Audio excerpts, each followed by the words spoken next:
Bonjour, bienvenue à tous dans la caverne musicale de The Virgo. Et bah déjà, j'espère que vous allez bien. N'hésitez pas à prendre 2-3 minutes avant qu'on commence la musique pour savoir quelle est votre météo. Et bah moi, ma météo encore aujourd'hui, c'est le soleil. Parce que voilà, ces petits rendez-vous avec vous, savoir que derrière un écran, mes élèves et puis d'autres enfants que je ne connaisse pas peuvent m'écouter et faire de la musique avec moi. Ça me fait beaucoup de plaisir et donc c'est pour ça que j'ai la météo du soleil. Alors, pour commencer, on va retourner le bâton de pluie. Et bien évidemment, la pluie, on la laisse à l'intérieur. D'ailleurs, je fais une petite parenthèse. Si vous aussi, vous avez envie d'avoir votre propre clé de la musique, n'hésitez pas à aller sur mon drive. Et sur mon drive, vous trouverez un petit tuto pour construire votre propre bâton de pluie. Et comme ça, de chez vous, quand je retourne le bâton de pluie au début ou quand je retourne à la fin, vous pourrez retourner et ouvrir puis fermer avec moi le temps de la musique. Alors aujourd'hui, je vais vous parler d'un monsieur qui est très important pour moi car c'est un monsieur qui m'a permis de découvrir la musique et qui m'a permis de tomber amoureuse de la musique et d'en faire mon métier. Et ce monsieur s'appelle Johann Sebastian Bach. C'est un compositeur de musique. Ça veut dire que c'est quelqu'un qui écrit, qui compose de la musique pour que d'autres personnes puissent la jouer. Mais avant d'être un compositeur, il faut pratiquer souvent la musique.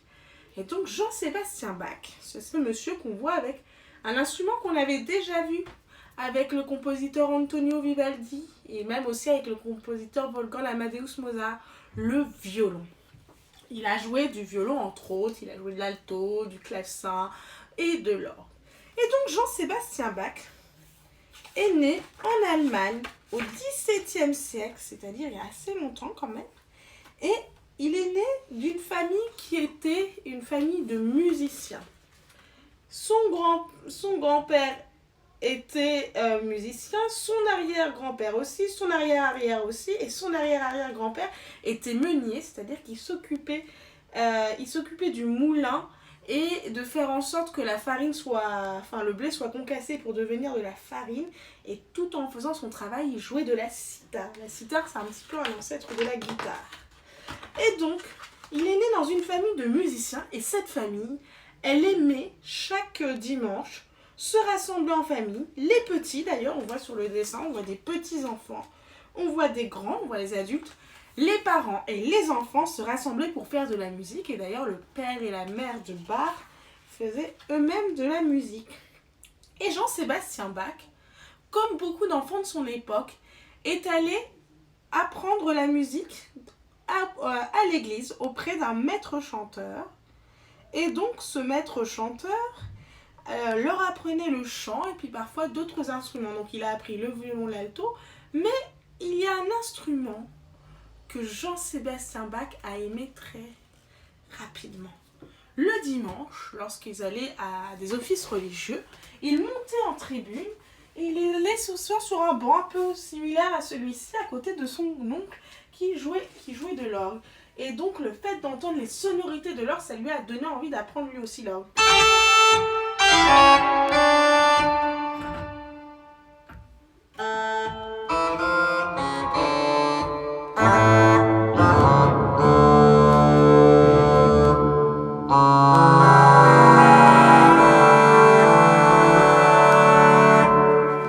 Là, je vous ai joué un petit extrait, d'ailleurs, il y avait des petites choses que vous n'avez peut-être pas entendues, d'un morceau très connu de Jean-Sébastien Bach, mais j'en reviendrai un petit peu plus tard. Et donc, Jean-Sébastien Bach a eu cet apprentissage de la musique et il a aussi appris donc le roi des instruments, car il rassemble tous les sons qui existent. Il a appris l'orgue, et notamment grâce à son grand frère Jean-Christophe. Donc, après avoir été à l'école, lui-même, à son tour, il a décidé d'enseigner la musique. Et puis, il a décidé aussi de devenir maître de musique pour pouvoir faire profiter de la musique aux gens. Et donc, je vais vous faire écouter une pièce de musique. On va essayer de voir ensemble si c'est une pièce avec que des instruments ou si c'est une pièce avec les deux. Et puis, d'en dire un petit peu plus. C'est une représentation de Bach adulte avec une partition de musique.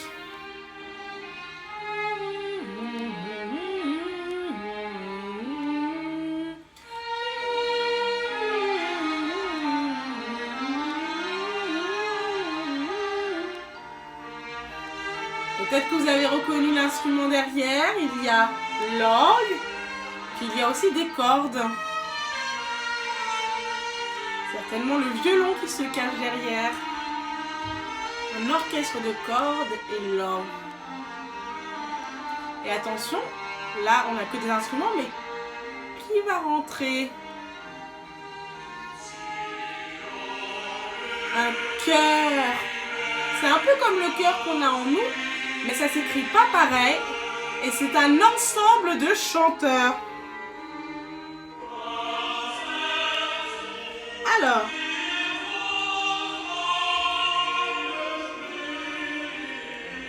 ça s'appelle le choral du veilleur. C'est une pièce assez connue de Jean-Sébastien. Alors, on fait un petit clap, 2 secondes, pour revenir un peu sur l'orgue. Alors, on dit orgue, on dit l'orgue, le roi des instruments, mais c'est bien de savoir que c'est le roi des instruments. Donc, ici, on voit peut-être pas très bien, mais derrière le banc, en fait, il y a un pédalier. Ça veut dire qu'il y a un clavier, mais au niveau des pieds. On a ici 2 claviers, mais cet instrument-là, lui, ferait plutôt partie de la famille des instruments électroniques, puisqu'en fait, il s'agit de sons enregistrés, un peu comme une petite boîte à musique qu'on aurait mis à l'intérieur et qui nous permet de faire plein mal de choses. Et donc ici, ces photos représentent un petit peu la coupe d'orgue. Déjà, un orgue, on le reconnaît, c'est un peu ce gros monstre qu'on voit au fin fond des églises, des salles de concert, etc., qui a des tuyaux. Alors, il y a des tuyaux qu'on appelle les tuyaux de façade, mais il y a plein de tuyaux à l'intérieur, et notamment des tuyaux aussi qui sont en bois, qui peuvent être grands et qui vont faire des sonorités un petit peu particulières. Et on rentre cet instrument dans la famille des instruments à vent. Donc, on a les claviers et le pédalier, ce qu'on appelle une console, un peu comme une console de jeu. Donc, c'est vrai que quand moi j'ai commencé l'orgue, c'est un peu, j'avais ma propre console. C'était ma console de jeu. Et donc ici, on a ce qu'on appelle une soufflerie. L'idée, on va essayer d'imaginer. On appuie sur une note. La note, pour avoir le son, il faut que le son il sorte par les tuyaux. Donc il sort par ici. Ça va aller chercher de l'air dans la soufflerie et l'air va être envoyé dans les tuyaux. Et en fonction de la taille du tuyau, ça sera soit un petit peu aigu ou soit très très grave si le tuyau est très grand. Alors, la meilleure façon, c'est de vous montrer un petit peu. Alors, déjà, on va commencer par plein de petits extraits de choses qu'il a pu jouer. Alors déjà, il a aimé composer parce que il était professeur, mais il était aussi père de famille. Il a eu 2 femmes. Et pour sa 2e femme, il a décidé de lui composer des petites œuvres qu'elle pourrait jouer pour apprendre la musique.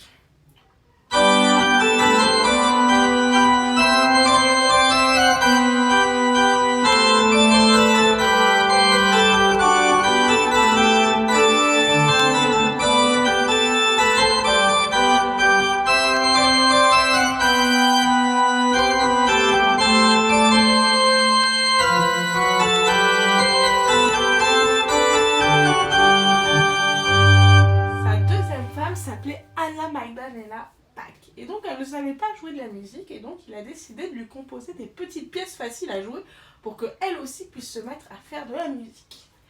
Mais il a composé aussi des choses pour un instrument qui aujourd'hui on pourrait les jouer sur du piano, sur le clavecin.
morceaux. Et puis il a aussi composé des choses pour l'orgue. Et notamment une pièce qu'il a jouée à l'âge de 16-17 ans pour montrer que voilà, il pouvait devenir maître d'orgue dans une église.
Qui s'appelle la toccata. Toccata qui veut dire appuyer. Et c'est une façon de montrer qu'on maîtrise bien cet instrument. Et donc, il a choisi le plus beau des instruments, l'orgue, qui rassemble, selon l'histoire, tous les sons qui existent. Alors, on va faire un petit jeu, devine le son que je joue. Alors, on va essayer avec cet instrument-là. Donc je vais jouer des petits morceaux, puis on va essayer de deviner ensemble c'est quel instrument.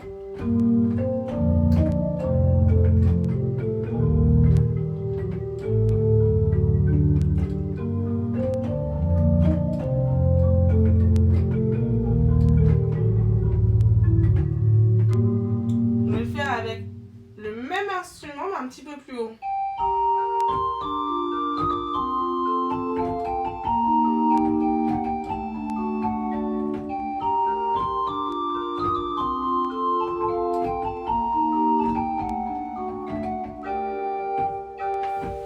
Il s'agit, toujours finalement dans la famille des vents,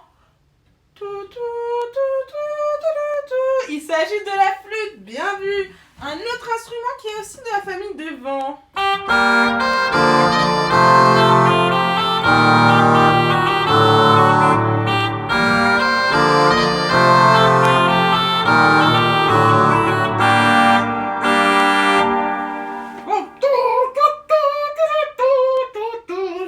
C'est vrai que je mue un peu un trombone, mais il faut imaginer que c'est pas un trombone, c'était dans l'idée de l'envoi du son.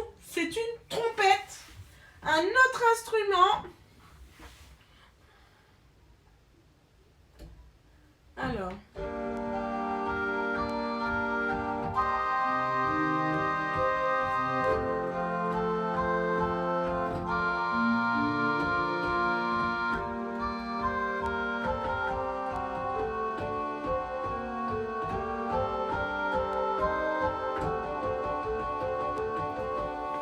Alors cet instrument, aujourd'hui, on le mettrait ici, gambe, qui voudrait dire jambe, et ça s'appelle la viole de gambe. C'était un peu comme le violoncelle, l'ancêtre du violoncelle, et donc l'orgue, cet orgue-là en tout cas a choisi de l'imiter.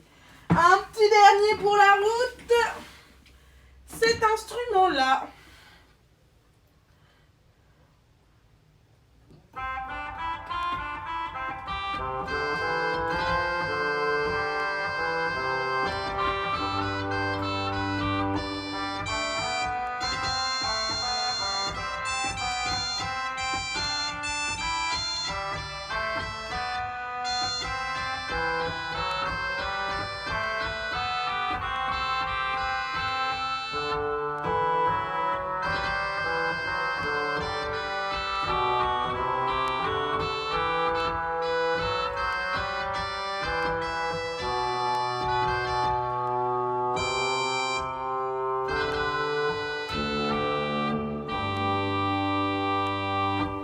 Il s'agit du hautbois. Donc l'orgue est un instrument qui rassemble énormément de sons. On peut faire énormément de choses avec. Et bah, Jean-Sébastien Bach, une petite anecdote assez intéressante sur lui. Le soir, en général, qu'est-ce qu'on fait la nuit? La nuit, on dort.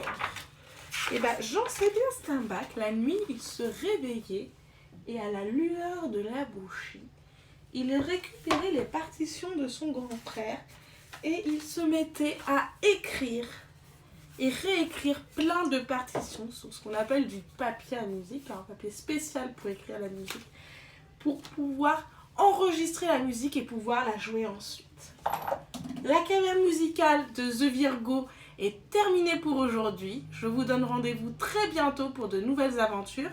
Il y aura aussi une vidéo qui sera vraiment consacrée à présenter l'orgue et un petit peu à vous montrer un peu en détail l'orgue avec une caméra un petit peu plus rapprochée. Et en tout cas, n'oubliez pas, restez chez vous et ne restez pas trop longtemps derrière les écrans. Et aujourd'hui, on est vendredi. Et si vous habitez Paris, à 20h à Paris, on applaudit. Et on peut faire de la musique pour remercier tous ceux qui nous permettent de vivre pendant ce confinement. Au revoir, à bientôt dans la caverne musicale.